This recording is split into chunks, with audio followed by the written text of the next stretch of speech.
Goeiedag, welkom by die Woord in Diepte. Vandag gaan ons voort in ons reeks om 'n egter verhouding met die Here te hê. En vandag se onderwerp is om geloof te hê. En ons sleutelteks kom uit Hebreërs, maar kom ons bid eers. Hemelse Vader, ons het hulp nodig, soos ons weer hierso saam is om hierdie onderwerp te bespreek. En ons vra dat U ons sal help en ons sal lei. Laat die Heilige Gees ons woorde sal lei en ons harte sal oopmaak. Ek bid dit in U naam alleen. Amen. So Hebreërs 11 vers 1, die geloof dan is 'n vaste vertrou op die dinge wat ons hoop, 'n bewys van die dinge wat ons nie sien nie. So, wat is die heel eerste gedeelte wat vir jou hierso uitstaan? Vaste vertroue. Is dit vir jou uitstaan? Ja, want ons onderwerp is geloof, so tegnies die woord seker maar geloof, maar vir my 'n vaste vertroue. Wat staan vir jou eerste uit? Die laaste gedeelte, dit wat ons nie sien nie.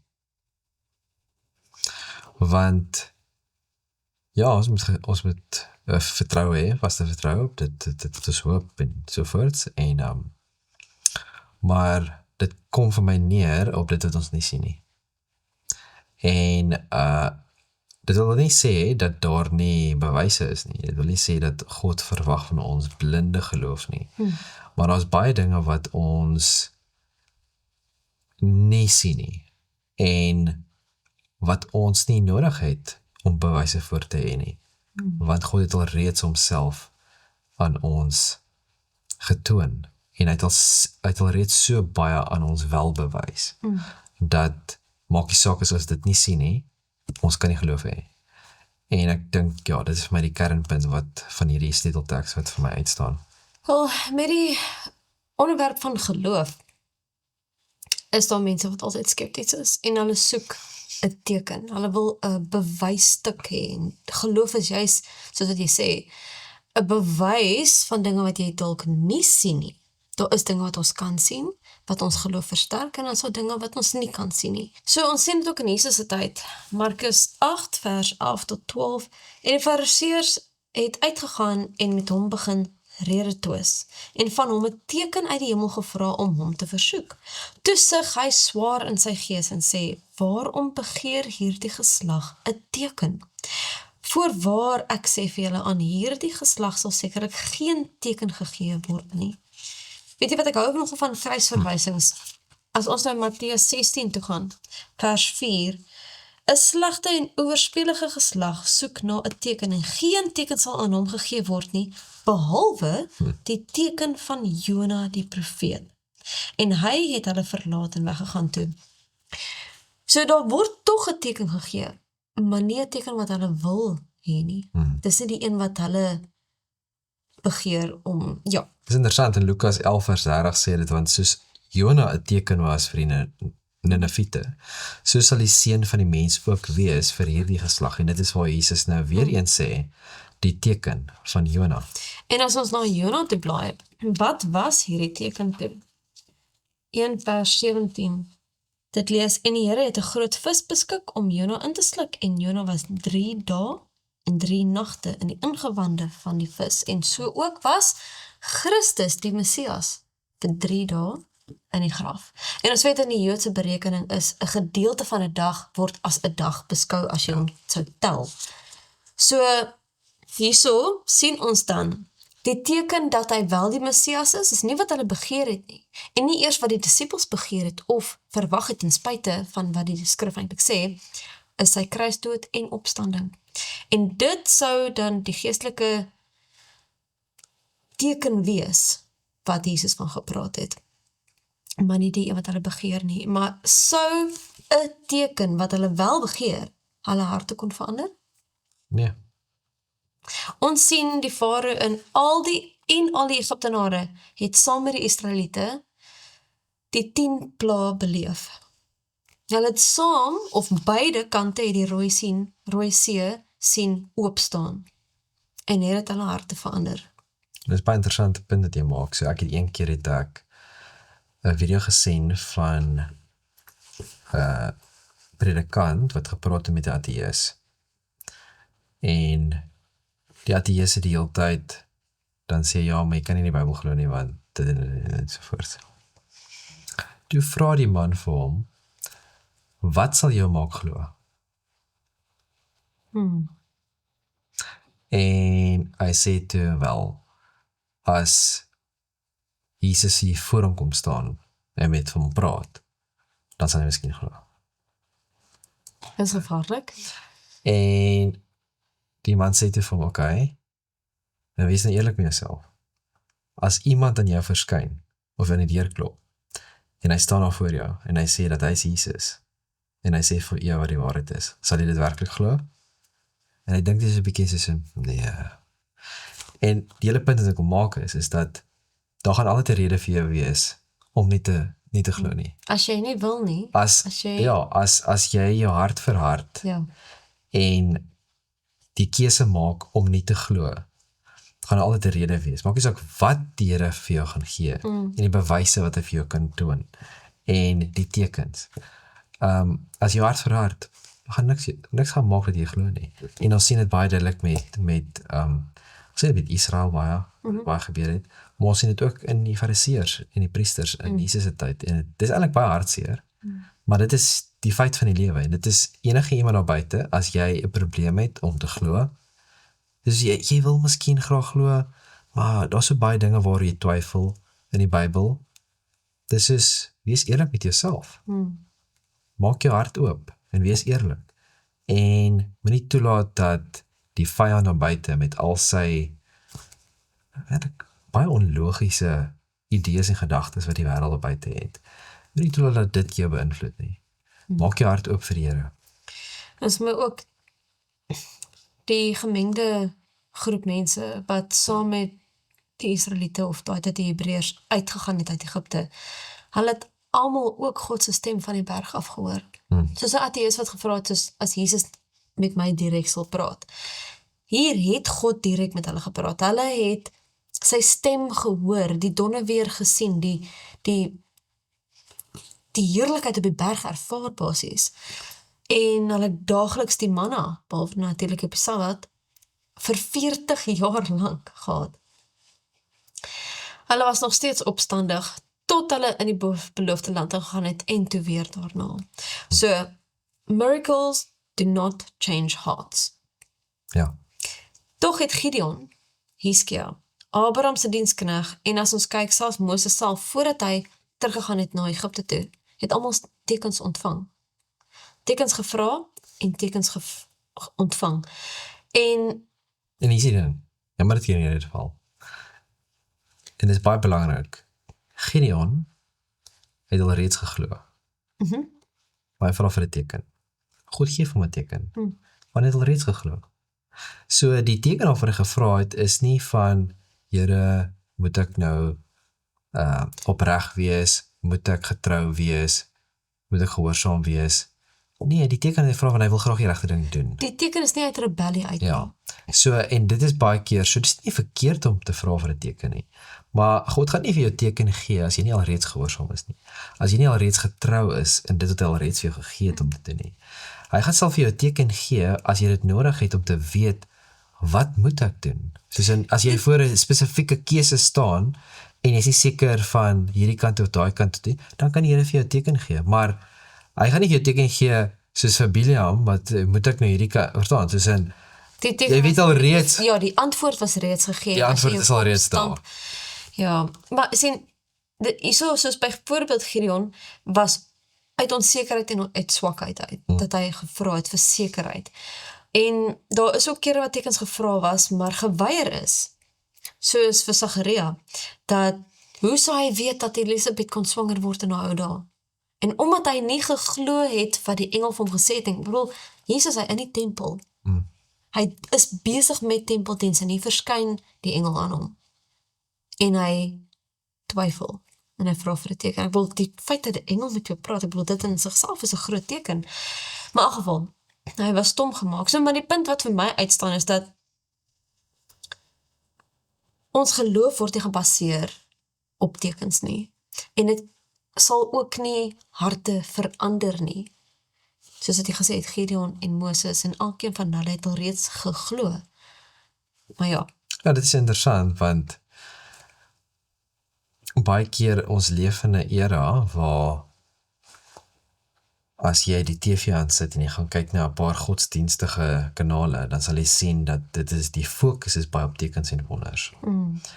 En jy sal sien dat baie van hierdie sogenaamde predikers en sogenaamde profete trek massas en massas mense. Praat van duisende, 10,000 van mense wat bymekaar kom, want hulle is 'n teken. So, ons kyk en ons lees in die Bybel, en dan sien ons die mense vra vir 'n teken.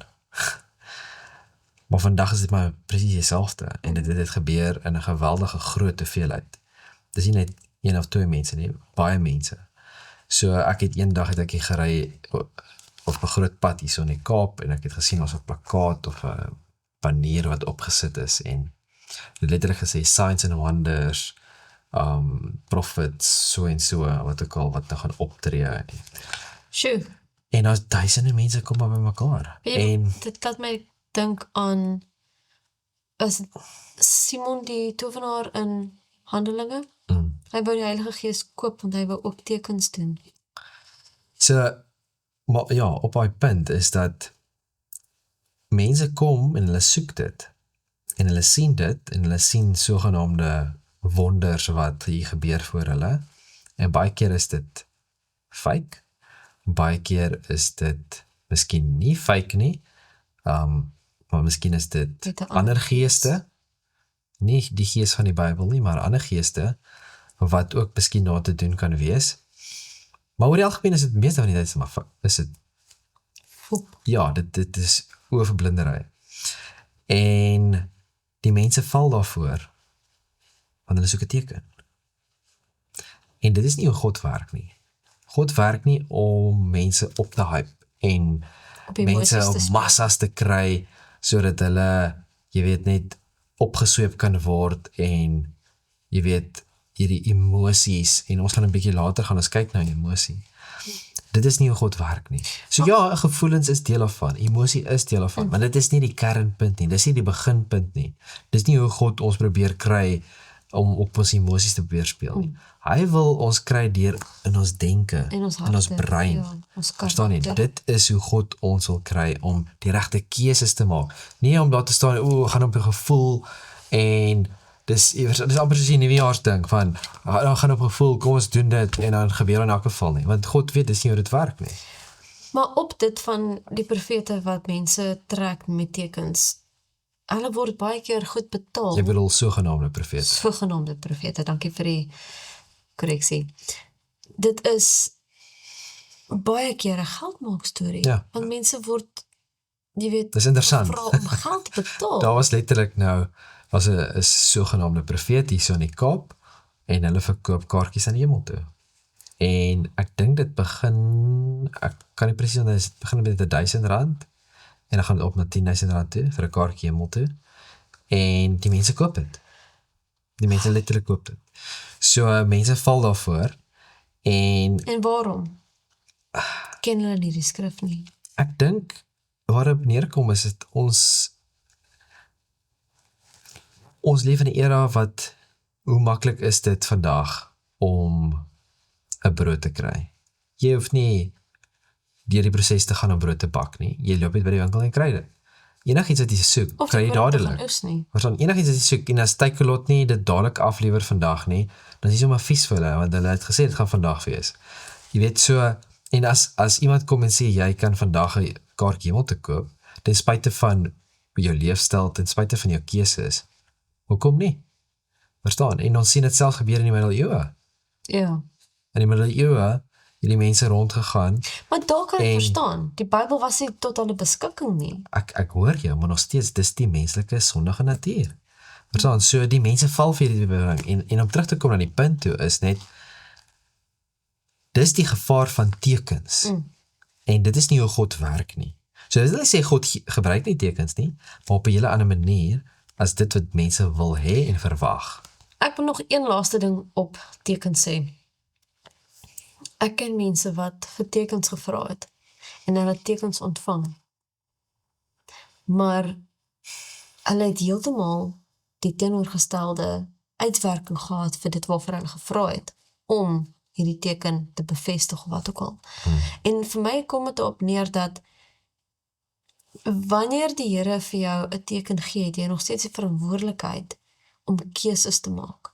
So waar het neerkom is dat God kan sy wil aan ons openbaar, maar dit is nog steeds my keuse as ek daardie wil van God sal volg of nie. Ja, En die uitwerking wat in my lewe gaan hê, wat se keuses ek ook al maak, is my verantwoordelikheid. Ek kan nie nou gaan, nee, maar God het my 'n teken gegee en dit het nie so uitgewerk nie, maar ek het nie die voorwaardes nagekom vir hierdie wil van hom om uitgevoer te word in my lewe nie. jy het dit mooi behoort dan. En dis baie keer wat mense dan God die skuld gee of vra, maar hulle dink nie baie mooi oor eintlik die basiese struktuur van logika oor hoekom is jy eintlik waar ons is. En ek dink dis ook baie keer soos mense wat vra, soos in hoekom dit en hoekom dat oor die algemeen. Soos hoekom is ek siek, hoekom hierdie, hoekom daai. Baie keer is dit maar ons eie keuse wat ons maak, die rede hoekom ons is waar ons is. Nou dan is die volgende gedeelte toe waar dit sê Jesus sien ons geloof raak. Die vraag wat ek heel eers mee wil begin is, wat sien Jesus wanneer hy na ons kyk? Sê vir jouself vra.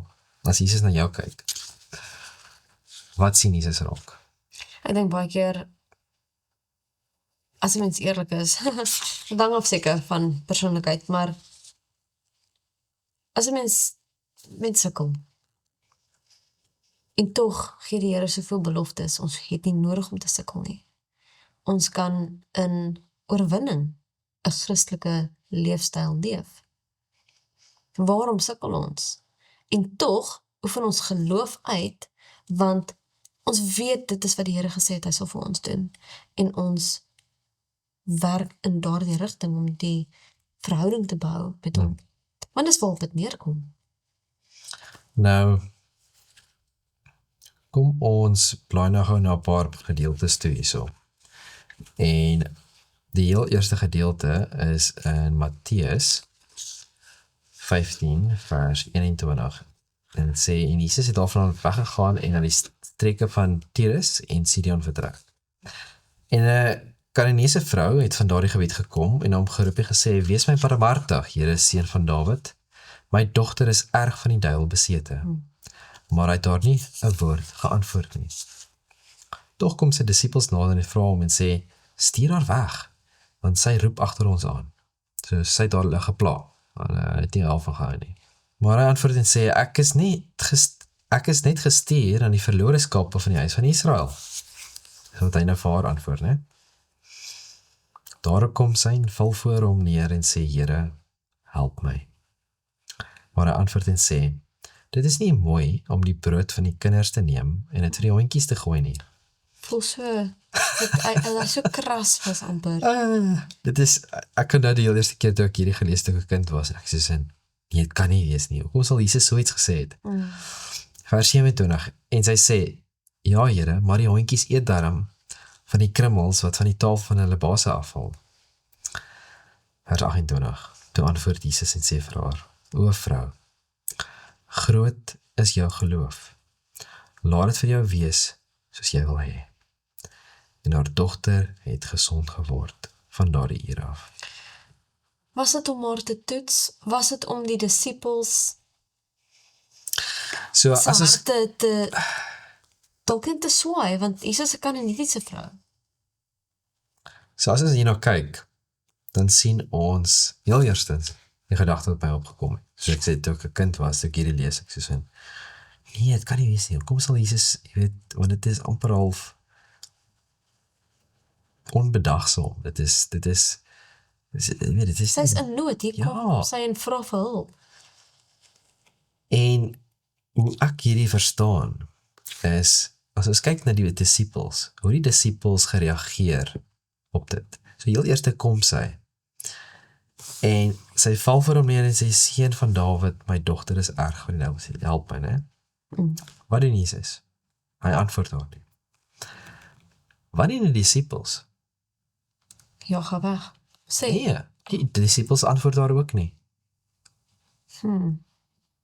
So, die gedagte wat ek kry is dat Jesus antwoord daar nie. Dis amper asof Jesus wag en kyk, wat is die disippels se reaksie? Want hierdie vrou is 'n heidense vrou. Dis nie 'n Israeliet nie. En sy kom en dis asof Jesus wag. Maar die disippels praat nie met haar nie. Die disippels kom na hom toe na 'n ruk en sê vir hom, stuur haar weg, want sy roep agter ons aan. Dis 'n wat is die woord? Dis nie soos 'n las nie, maar dit pla. Verstaan jy sin? Steur ons. Ja, dis 'n steurnis, dis die regte woord. En Jesus praat toe met haar. Want hulle het nie met haar gepraat, Jesus praat met haar en sê, ek is net gestuur na die verlore skaap van huis van Israel. En ek kan my nie self indink na die disippels dink, sê vir haar, jy weet?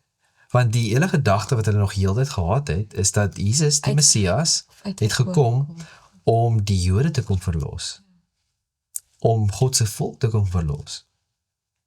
En so dit is nog heeltyd wat by hulle is. En dit is hoekom hulle ook nie kon verstaan in Johannes, toe Jesus met die Samaritaanse vrou, dis asof hulle vang nie, en Jesus nou met 'n ander vrou, en dis asof hulle nie geleer het uit daardie geval uit nie. So, is Jesus nou weer, en hierdie keer praat hy, en hulle sê, ja, ons stem saam met hierdie manier, hoe Jesus hierso praat. En sy hou aan, en dan wat sê Jesus op die einde, o vrou, groot is jou geloof. So, Jesus kom, en hy toets nie net haar geloof nie, Maar ook die disippels. maar hy wil hê die disippels moet leer, en sien, want sy volk het nie geloof gehad in hom nie, sy volk het hom verwerp, maar hier kom 'n heiden, en weet dat hierdie is die seun van God. Interessant, die volgende gedeelte van Lukas, 7 vers 1 tot 10, en nadat hy voor die ore van die volk al sy woorde beëindig het, het hy in Kapernaum ingegaan, en die diensknegt van 'n sekere hoofman oor 100, dit wil sê dis 'n Romein, wat vir hom baie werd was ontsteld en het op sterwe gelê. Toe hy dan van Jesus gehoor het, het hy ouderlinge van die Jode na hom gestuur, met die versoek aan hom dat hy moes kom en sy diensknegt gesond maak. En toe hulle by Jesus kom, het hulle hom dringend gesmeek en gesê, hy is dit werd, dat u dit vir hom doen, want hy het ons volk lief en het self die sinagoge vir ons gebou. En Jesus het saam met hulle gegaan, maar toe hy nie meer ver van die huis af was, stuur die hoofman oor 100 vriende na hom, om vir hom te sê, Here, moenie moeite doen nie, want ek is nie werd dat u onder my dak inkom nie. Daarom het ek my ook nie waardig geag om na u toe te gaan nie. Sê dit maar net met 'n woord en my knegt sal gesond word, want ek is ook 'n man wat gesag onderworpe is, en ek het soldate onder my, en vir hierdie een sê ek gaan, en hy gaan, en vir hierdie een sê ek kom, en hy kom, en vir my diensknegt, doen dit, en hy doen dit. Toe Jesus dit hoor, was hy oor hom verwonderd, en hy draai hom om en sê vir die skare wat hom volg, ek sê vir julle, selfs in Israel het ek so 'n groot geloof nie gevind nie. En toe die wat gestuur was, teruggegaan na die huis, vind hulle dat die siek diensknegt gesond. Dis my ongelooflik om te dink dat hierso is iemand wat nie eers die Israelitiese Joodse geloof en hy sê sommer net, sê dit maar net. Maar hy het die konsep van gesag verstaan en het geweet, Jesus het gesag. Hy het geglo want hy het dit gesien. Hy sê vir die bose gees gaan en hy gaan. En selfde met die siekte. En dit dink ek is een van die pragtigste voorbeeld van geloof. Ja, wat vir my ook hier so uitstaan is hierdie mense, ons het nou gesien die vrou, ons het nou gesien hierdie offisier van die Romeinse leer, hulle het geloof gehad, maar hulle is heidene. Hoe het hulle geloof gehad? En die enigste gedagte wat by my opkom, is dat hulle moes Jesus opgehou het. Hulle moes gesien het wat hy gedoen het. En hulle moes gehoor het wat hy gedoen het. En dis die enigste manier hoe hulle kon sien, maar hierdie is hierdie persoon. En die vrou, die Kanaanese vrou wat ons nou voor dit van is die seun van Dawid. Wat beteken is, hierdie is profesie. Ja. Hierdie is die Messias. So hier kom 'n heidense vrou en praat met Jesus as Messias. Selfs met Die een wat die Samaritaanse vrou. Ja, die een wat die profesie kom vervul. So hulle, dis nie uit die bloute uit dat hulle net na Jesus toe kom. Hulle moes Jesus gesien het. Hulle moes van hom gehoor het. Hulle moes hom dopgehou het om te weet wie hy is. En die profesie geweet het, of Verstaan? weet het daar kom. So dis vir my so mooi, en dit gaan nou in die volgende gedeelte toe in Markus 9 vers 14 tot 24, wat sê, en toe hy by die disippels kom, sien hy 'n groot menigte om hulle, en skrifgeleerdes wat met hulle rede twis, en dadelik toe die hele skare hom sien, was hulle baie verbaas, en nou hom gehardloop en hom gegroet. Daarop vra hy die skrifgeleerdes, waarom rede twis julle met hulle? En een uit die skare antwoord en sê, Meester, ek het my seun wat 'n stomme gees het, na u gebring. En waar hy hom ook aangryp, skeer hy hom, en hy kry skuim in die mond, en hy kners met sy tande, en word styf. En ek het die disippels gevra om uit te dryf, en hulle kon nie. Toe antwoord hy hom en sê, o ongelowige geslag, hoe lank sal ek by julle wees? Hoe lank sal ek julle verdra? Bring hom na my toe. En hulle bring hom na hom toe, en toe hy hom sien, laat die gees hom dadelik styptrekkings kry, en hy val op die grond neer, en rol rond met skuim in die mond. Daarop vra hy sy vader, hoe lank is dit al dat dit hom oorgekom het? En hy sê, van sy kindsdae af. En dikwels het hy homself in die vuur en die water gegooi om dood te maak. Maar as u iets kan doen, ontferm u oor ons en help ons. En Jesus sê vir hom, wat dit betref, as jy kan glo, alle dinge is moontlik vir die een wat glo. Nou, dis 'n belofte, né? En dadelik roep die vader van die kind met trane uit en sê, ek glo, Here, kom my ongeloof te hulp. Dis ook, dis 'n Nou pragtige. op hierdie is die vraag wat ek wil vra is, hoekom glo ons nie? Want Jesus sê, as jy kan glo, alle dinge is moontlik vir die wat glo. En daar's 'n gedeelte wat ek 'n paar jaar terug gelees het. En dit was eintlik my broer gewees wat dit vir my gelees het. En dit sê, we have too little faith. The word of God is our endorsement. We must take it, simply believing every word. With this assurance we may claim large things, and according to our faith, it will be unto us. En daar's 'n ander gedeelte wat ook sê, we expect too little, and we receive according to our faith. Baie keer dan vra ons, Here, hoekom die, Here, hoekom dat? En ons het baie keer vra. En natuurlik, ons sal nie vir die Here, van die Here verwag om dinge te gee volgens ons wil nie. En dinge volgens wêreldse standaarde nie. Maar dis asof ons te min van God verwag. In die sin, byvoorbeeld, ons dogtertjie op die oomblik dink dat haar pappa kan enigiets doen, né? En enigiets is moontlik. Wat ook al sy vra, jy hoor wat ek sê. En baie keer dan, as hy nou dag vra sy vir my iets, en ek dink soos, ek dink nie sy besef wat sy voorvra nie. Maar die punt is maar net dat dis daai kinderlike geloof van soos hulle het nog geen clue, geen idee wat amper enigiets behels in die lewe nie. Jy hoor wat ek sê? En dink jy nie ons moet teruggaan dit toe nie? Ook al gebruik Jesus die kinders as voorbeeld. Dat ons nie bekommerd te wees oor enigiets nie, want alles behoort aan die Here. Ons hoef nie bekommerd te wees oor, ja, maar hoe gaan die Here hierdie reg kry, jy weet, soos, of hoe gaan hierdie, dis nie ons werk om te bekommer nie. Ons werk is om te gehoorsaam en om die Here se wil te volg. En om hom eer te bring.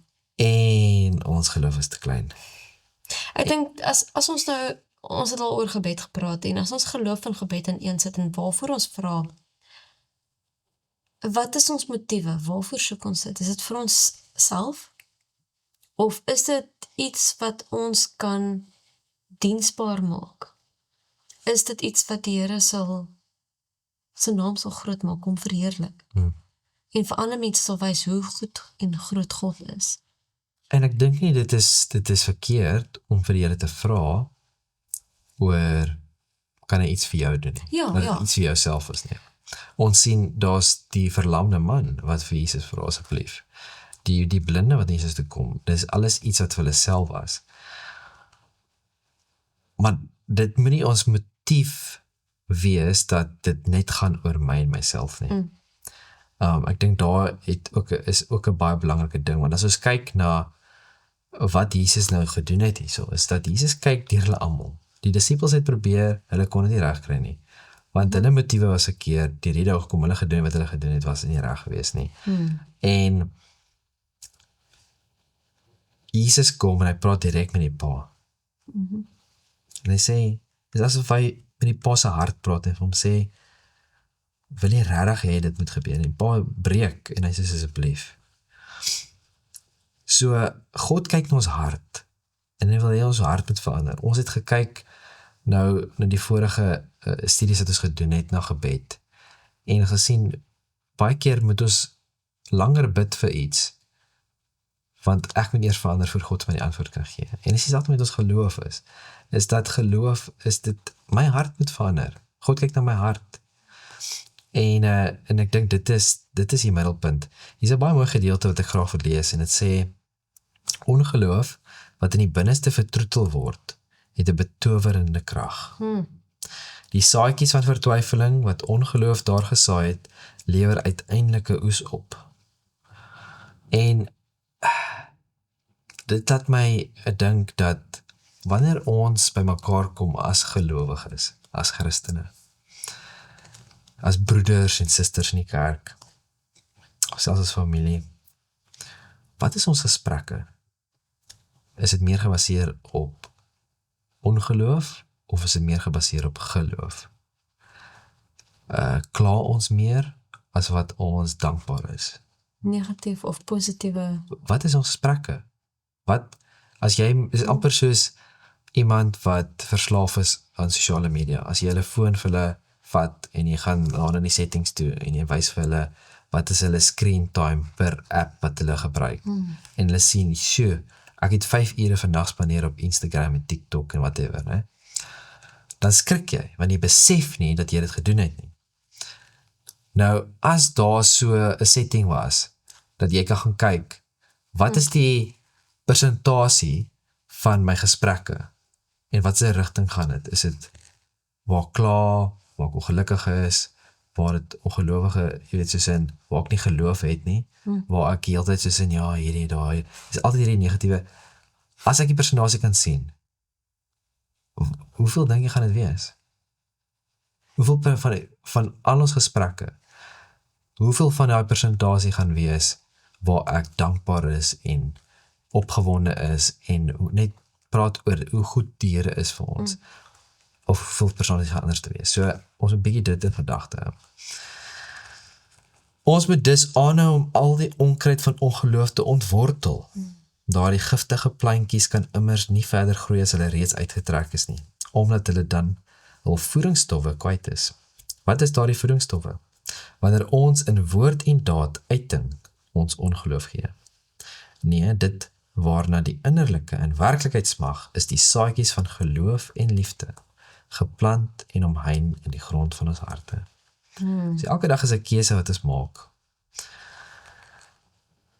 Watter kant toe gaan ek kies? Gaan ek kies om geloof te hê? Gaan ek kies om vertroue te hê in my Skepper? Gaan ek kies om dankbaarheid te toon? Wat gaan ek kies? En die vraag wat ons osself moet afvra is, hoe beïnvloed dit onsself? Hoe beïnvloed dit my hart as ons ongeloof so uitspreek? En dan, wat sê dit teenoor God? En wat doen dit teenoor ander mense? Moet dit onsself afvra, elke liewe dag, want dit is 'n baie kritiese punt. En ek dink vir die wat ouers is, of met kinders werk veral, of jong mense, dit wat hulle sien is dit wat hulle gaan imitate. Dit is gaan Hulle gaan naop, naop. copycats. Baie goed daarmee. En ons het nou nog gepraat van gevoel. Hoe gevoel baie keer mense se aksies dryf. En geloof is nie 'n gevoel nie. Dis nie te sê dat die Here nie vir ons gevoelens gee nie. Dis deel van hoe ons geskape is. Maar dit is nie ons dryfkrag nie. En ek moet sê, as ek 'n paar skoene kon kry vir elke keer wat jy vir my sê, ons moet nie op gevoel gaan nie, sou die kas heeltemal te klein gewees het. Jy sal 'n winkel kon opmaak. Ja, ek sou ja. Maar hierin lê dan 'n kernverstaan van geloof. Ons kan nie op gevoel staat maak nie. Dit weerspieël nie hoe 'n mens voel of wat jou omstandighede is nie. Geloof is 'n bewys van wat ons nie sien nie. Dit is 'n hoop van dit wat hy vir ons beloof. Dit is waarin dit lê. Romeine 12 vers 3. As ons nou sien in die konteks van die gawes ontvang vir Christelike diens. Kom ons gaan blaai sien toe. Want deur die genade wat aan my gegee is, sê ek vir elkeen wat onder julle is, dat hy nie van homself meer moet dink as wat 'n mens behoort te dink nie. Maar dat hy daaraan moet dink om besadig te wees na die maat van geloof, soos God dit aan elkeen toebedeel het. So my gedagte daarso, eerste keer toe ek dit gelees het, was vir my soos, so party mense het meer geloof gekry as ander. Maar die konteks hierso is van gawes ontvang vir Christelike diens. En dan as in Efesiërs kyk, 2 vers 8 tot 9. Want uit genade is julle gered deur die geloof, en dit nie uit julleself nie, dit is die gawe van God. Nie uit die werke nie, sodat niemand mag roem nie. Die konteks van verlossing. Albei gee die idee dat geloof 'n gawe is. God is die een wat dit vir ons gee.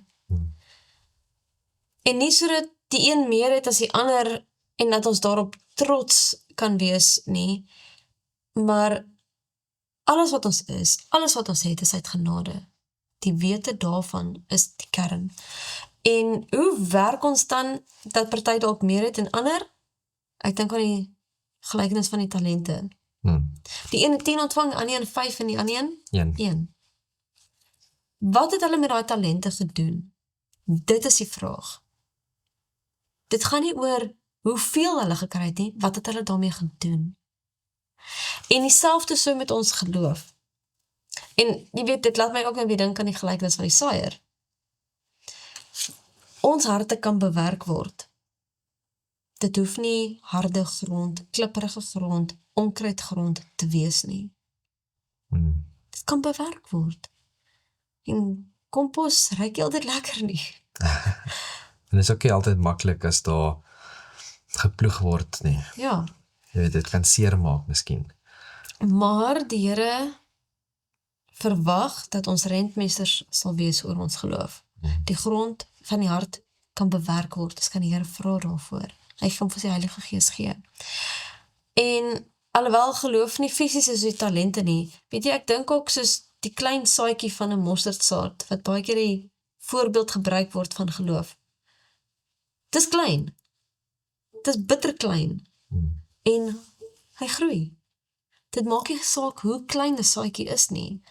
As hy in goeie grond val, sal hy groei.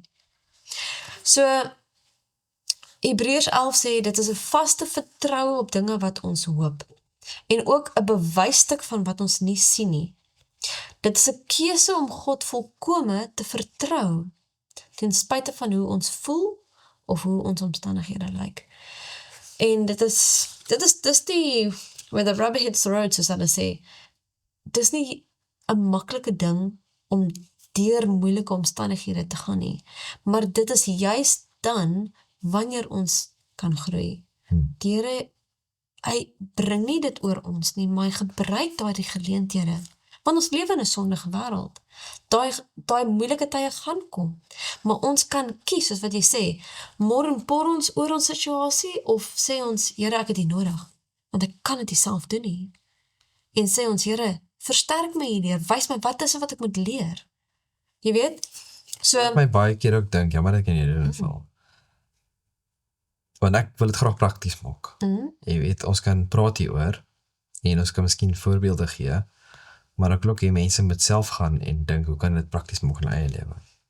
Maar as ek dit wil prakties maak vir my, in my persoonlike lewe, is dit, as ek vir jou sê, Eileen, ek dink sal 'n goeie idee wees, as jy begin oefening doen. En jy sê vir my, maar jy het nie motivering nie. Wat sê dit dan vir my? ek sê lus nie. Ek wil nie. Dis te Dat veel moeite. Jy baseer jou besluit op Hoe jy voel. gevoelens. So, want motivering is gevoelens. Verstaan nie, soos, ja, ek voel gemotiveerd, kom ons doen dit, né? En is dit die basis van ons keuses? Is dit wat die basis van ons keuses moet wees? Gevoelens? Behoort nie te wees nie. So, as iemand iets doen teenoor my, as iemand voor my inry, as iemand my probeer breakcheck, wat ook al dit mag wees, nee, moet ek dan oorgee aan my gevoelens? Nee. As iemand op my skree, my vloek, moet ek oorgee aan my gevoelens? Nee. En dieselfde met enige ander dinge wat jy in jou lewe moet doen, soos byvoorbeeld oefening, as dit nou beter eet is, of enige area in jou lewe waar jy dissipline moet uitoefen. Natuurlijk is dit makliker as jy gemotiveerd is om dit te doen, as daar motivering is. Maar en motivering in sigself is nie verkeerd nie. Om geïnspireerd te wees deur iets, dit in sigself is nie verkeerd nie. Maar ons kan nie dit die basis van ons keuse maak nie.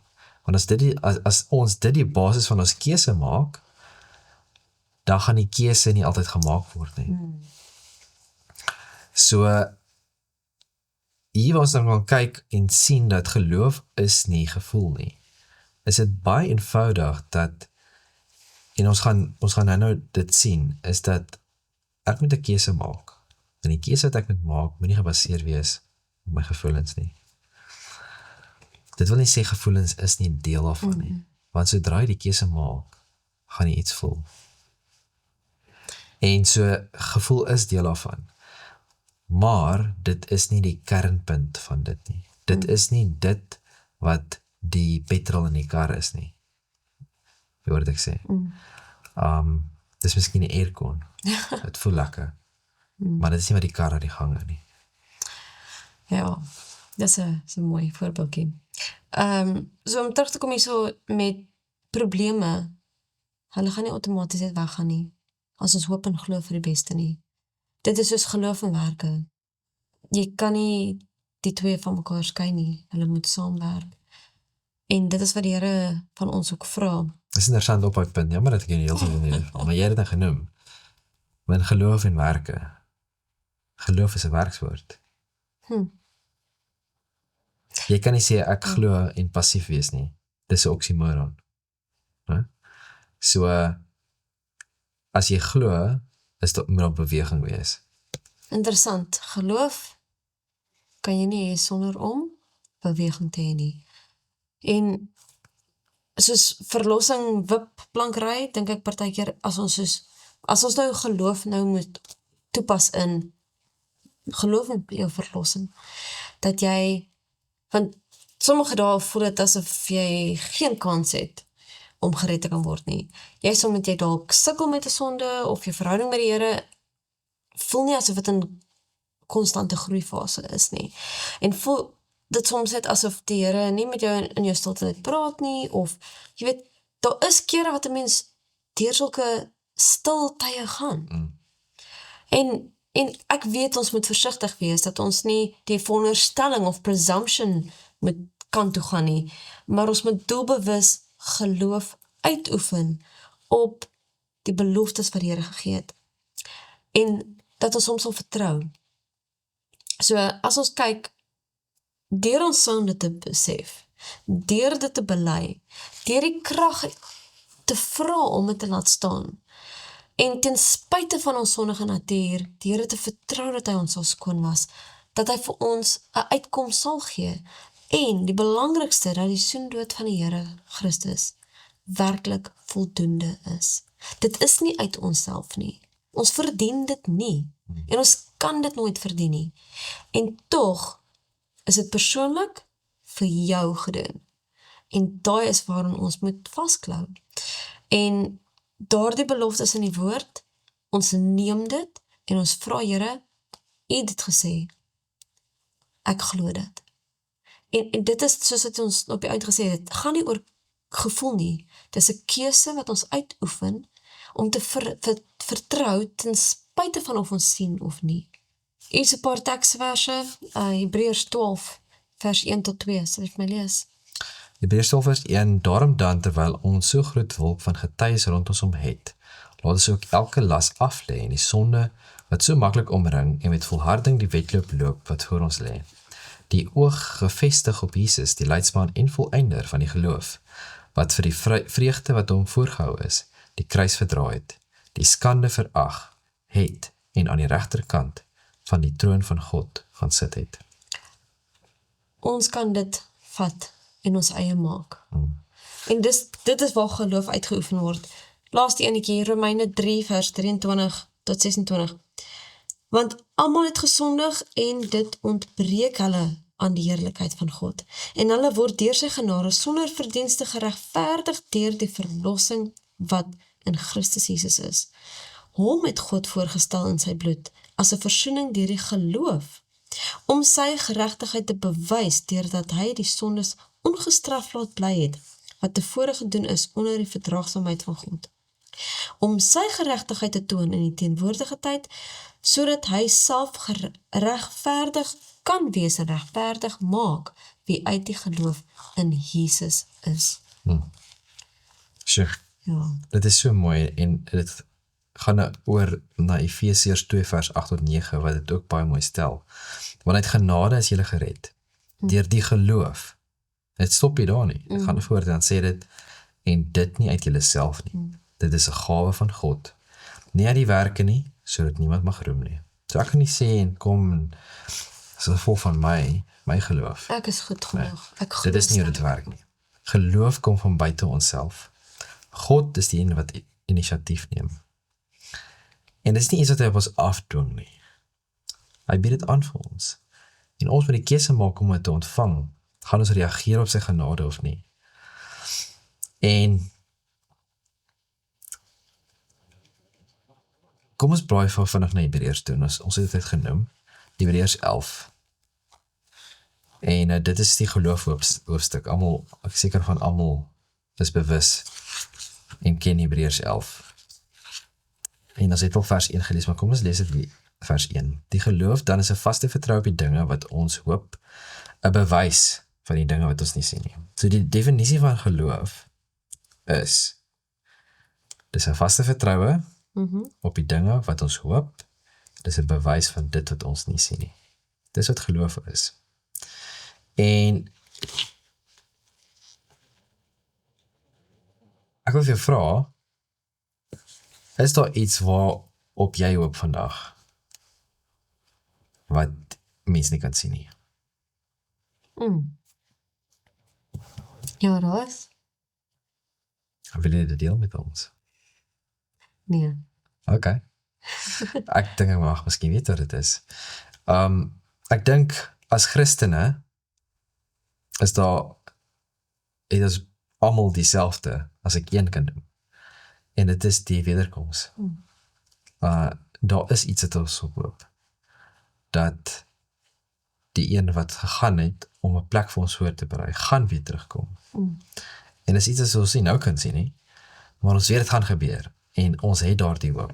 Ons En het daardie hoe weet geloof, ons dit gaan net gebeur? want hy het die belofte gemaak. En En dit is eerste, die punt. nommer 1, laat maar ek jy nou iets as stop, Nee. maar dis amper soos wat ek vroeër gesê het in die studie, dat daar is die gedeeltes wat ons nie kan sien nie, want God het hom al reeds bewys. So ons sien die belofte wat God gemaak het in Genesis, en Jesus het die eerste keer gekom. So as Jesus weer die belofte maak, dat hy die tweede keer kom, hoeveel makliker is dit om nou te glo? Want die eerste belofte het hy volbring, hy het dit gedoen. So die tweede een is net soveel makliker om het te glo, want hy het homself aan ons bewys. En dan vers 3, deur die geloof verstaan ons dat die wêreld deur die woord van God toeberei is. So die dinge wat gesien word nie ontstaan net uit sienlike dinge nie.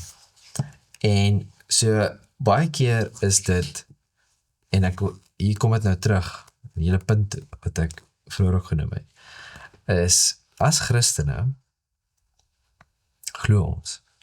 En die wêreld daar buite en baie ateïste gebruik geloof om ons te spot. Hulle gebruik, sê ja, julle glo die en julle glo dat, maar dit is gebaseer op niks. Dit is gebaseer op 'n boek. En daar is nie regtig bewyse nie. Maar is baie interessant, ek wil as jy net kyk na die Bybel, die boek waarna hulle verwys, dis 'n geskiedkundige boek, wat Argeologie. homself bewys. Ja, op soveel vlakke. Op soveel, dit is nie eers snaaks nie. Maar vers 3 het 'n baie interessante punt wat dit maak, en is een van my gunsteling onderwerpe onder die son, en dit is die skepping. Ek gaan dit weer 'n keer lees. Deur die geloof verstaan ons dat die wêreld, die aarde, deur die woord van God toeberei is. God het 'n woord gespreek, sodat die dinge wat gesien word, alles wat ons kan sien om ons, nie ontstaan het uit sienlike dinge nie.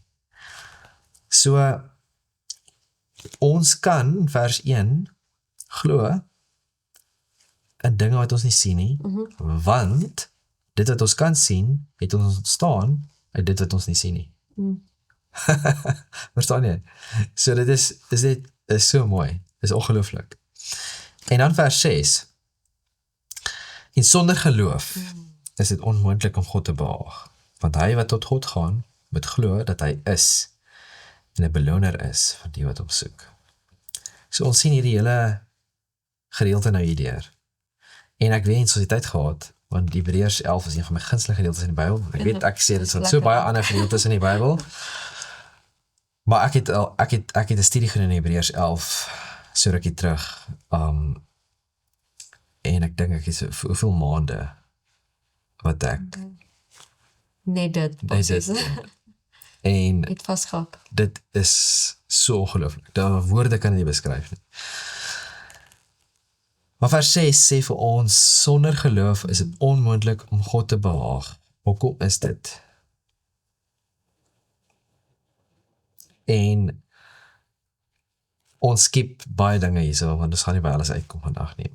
Maar as ek kyk na Henog, en ons het hier nog gepraat laasweek, dink ek, en was die vorige week, en as ek kyk na Henog, dan sien ons hoe sy verhouding verander het in 'n positiewe manier toe hy sy eerste kind gekry het. En of toe sy kind gebore is. En Henog het met God gewandel. En dis baie wat mense kan leer. En toe ek getrou het ek baie geleer. Ek het my verhouding met God anders te begin raak sien toe ek trou. Maar toe ons 'n kinders kry, toe ons heel eerste gordine vashou, so 'n klein baby, het my verhouding met God weer eens verander. Want dan sien jy dinge anders te raak. En ek dink dis hoekom God die familie geskep het, want dit is net so 'n positiewe invloed wat dit het op jou verhouding met hom. Want nou sien jy God anderste. Jy verstaan dinge beter. En as ek kyk na my kinders, en wat is dit, hoe behaag hulle my? Gaan dit my seer maak as Cordelia nie vertrou, as sy nie my vertrou nie? Want ek het myself al so verkeerd bewys aan haar. Dan is dit soos, maar ek het al hierdie gedoen, hoe kan jy dan nie vertroue hê dat ek hierdie gaan doen vir jou nie? Dit is die behaag wat hierdie teks van praat. Want hierso sien ons, wat is geloof, hoe God alles gedoen het, en hy homself aan ons bewys het, oor alles wat bestaan. En hoe bewaag ons hom? Ons moet net geloof. Hoe moeilik is dit? En wat ek nou wou gesê het is, waarom kan ons glo? Nie omdat ons geloof het nie, maar omdat God is wie hy sê hy is. Ja. Dis waarop het neerkom. Nou, die res van hierdie, het ons nie tyd voor nie, want die tyd hardloop uit. En ek wens ons het tyd gehad daarvoor, maar ons het nie nou tyd daarvoor nie. Maar daar's een vraag wat ek wil vra, wat ek net wil hê dat julle in gedagte moet hou. En dit is, wat het elkeen van hierdie mense wat in hoofstuk 11 is, wat genoem word hierso, wat het hulle almal in gemeen? So hou daai in gedagte. Probeer dit so lank dink wat dit kan wees. Nou is 'n paar praktiese beginsels, so 6 punte wat ek gou vinnig wil noem. En die eerste een is, klein geloof is genoeg om mee te begin. Matteus 17 vers 20 praat Jesus en hy praat, as jy geloof het soos 'n mosterdsaadjie. So ons hoef nie te begin met Die berg nie. 100% nie, né? Wat ook al ons het, gebruik dit en begin. Die tweede punt is, die woord van God is die oorsprong van geloof. Geloof kom deur die gehoor, en hierdie gehoor deur die woord van God, in Romeine 10 vers 17, maak daai baie vir ons duidelik. Dan die derde punt, bid vir groter geloof. So ons sê ons kan klein begin, maar kom ons bid vir groter geloof. En dit kry ons in Markus 9 vers 24. Ons gelees het. Dan die vierde punt, geloof en twyfel kan saam bestaan. Moenie van God wegdraai omdat jy vra het nie. So, twyfel is gevaarlik. Maar wanneer ek twyfel, beteken nie ek is verlore nie. Wanneer ek twyfel, beteken nie dat God kan nog steeds verrig in my lewe wat hy wil nie. Maar ek kan nie daar bly nie. Ek kan nie in 'n staat van ongeloof bly nie. Ek kan vra hê. Ek kan Here, hoe hierdie, hoe daai, wat ook al dit mag wees. Maar ons moet nie toelaat dat dit vlam vat in ons lewe, dat dit groei nie. Dis dieselfde soos depressie. Ek kan daai wat ek afvoel en miskien depressief is, of jy weet wat ek sê, dat jy daai daar, en die vyand baie keer veroorsaak meeste van dit en gebruik dit, maar ek moet nie daar bly nie. Erken jou gevoelens, erken waar jy gaan, wees bewus daarvan, maar staan dan op. Moet nie daar bly nie. Dis krities. En die 5de punt, reageer op die Heilige Gees. Ons moet bid dat die Heilige Gees in ons lewe 'n realiteit is. Dat hy kan in ons lewe kom en waarlik doen wat Jesus vir ons gesê het, hy stuur die Heilige Gees om ons lewe te doen. En dit gaan ons geloof en ons geestelike lewe na 'n hele ander vlak toe vat. En die 6de punt is, kom ons maak dit prakties, kom ons beoefen ons geloof. En dieselfde soos byvoorbeeld, as jy het 'n nuwe mes gekoop. Ek hou van messe. Ek hou baie van messe. As ek 'n nuwe mes gekoop het, kan ek nie wag om uit te toets nie. Dus ek wil net enigiets kry om te sny, sodat ek hom net kan uittoets. Nee? Hoekom doen ons dieselfde met ons geloof nie? Nee, soos in, daar gebeur iets. Opgewonde Hier's 'n uitdaging, wat hoe dit ook al mag wees, is soos, kom ek toets my geloof uit, kan nie wag nie. So, kom ons word 'n bietjie opgewonde oor dit wat die Here vir ons wil doen, en besig is om vir ons te doen. En ja, dit is vir my, dis net vir my ongelooflik wat die Here graag vir ons wil doen. En ons laaste gedeelte, die geloof van Jesus. Nou as ons kyk na die Afrikaanse vertaling, sê dit geloof in Jesus. Ek lees gou Openbaring 14:12. Hier kom die leidsaamheid van die heiliges te pas. Hier is hulle wat die gebooie van God en die geloof in Jesus bewaar. Nou as ons kyk na die evangelie, wat is die evangelie? Goeie nuus. Van wat? Jesus. Die goeie nuus van Verlossing van Jesus. verlossing, né? Wat Jesus vir ons gee. Hoekom het ons verlossing nodig? Want ons kan nie wegdoen met die wet nie. Want ons is verlore, het ons 'n verlosser nodig. Okay? So, die twee bane van die evangelie is dat ons is sondaars, daar's 'n verlosser. Die wet wys vir ons dat ons sondaars is, en geloof in Jesus wat die soendood vir ons gesterf het, wat die verlosser is die tweede baan. En daai twee saam, jy kan nie regtig sonder een van die twee nie. Maar dis hoekom soos wanneer kom by vertalings of het nou in Jesus of van Jesus is dit nie regtig relevant nie. Die punt is dat dis alomvattend in die sin van geloof, soos wat Jesus gehad het al, van Jesus, maar in Jesus, dat hy die oplossing is. En hy is ons voorbeeld, hy is ons sondedraer, hy is die hoofpunt van die evangelie, en kan ons glo soos hy, net deur hom, kan ons dit doen. En die belangrikste is, glo ons dat die verlossingswerk voltooi is, dat het volledig is in dit wat hy vir ons gegee het en gedoen het. En ons kan in hom glo en geloof in sy verlossingsvermoë is eintlik maar wat die fokus is, of het nou van Jesus of in Jesus is. Dit is ook dan, soos ek sê, die twee baan fokus. Soos wat ons geloof en werke het, is die wet en verlossing albei nodig wat saamwerk. Romeine 3 vers 23, ons is sondaars. En daarom is die grootste, ek sou sê, Johannes 20 vers 17, dit beskryf hoe Jesus na die opstanding eers na die Vader toe moes gaan. En as ons kyk die brief aan die Hebreërs, beskryf in hoofstukke 9 tot 10 hoe daardie offer aanvaar is. Die verlossingsplan was volbring. En ja, hierdie laaste tydjie wat ons nou nog voorwag, dis 'n hele ander onderwerp wat ons nog sal bespreek. Maar hierdie enkele offer is voldoende en daarin kan ons volle vaste vertroue hê. En dit is, Ja.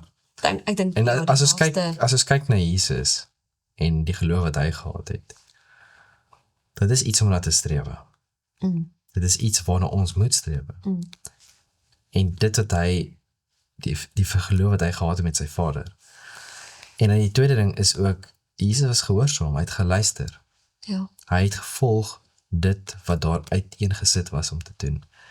En hy het nie geval nie. Hoeveel kere was hy nie versoek gewees nie? Baie erger as wat ons is. Soveel erger, nee, wat ons self kan en dink.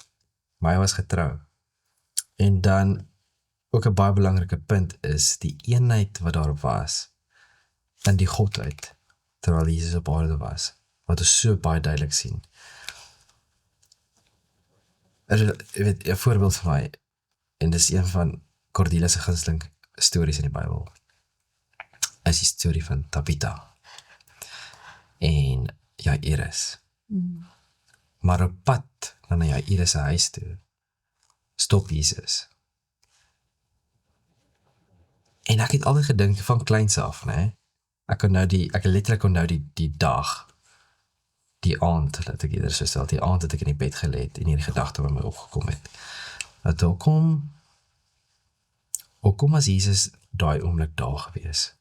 En ek het altyd gedink dat ek glo dat die Heilige Gees het geweet dat Jesus daar moet verbygaan. En die eenheid wat daar was in die Godheid het geweet, Jesus moet daai pad loop, want daai vrou gaan na wees.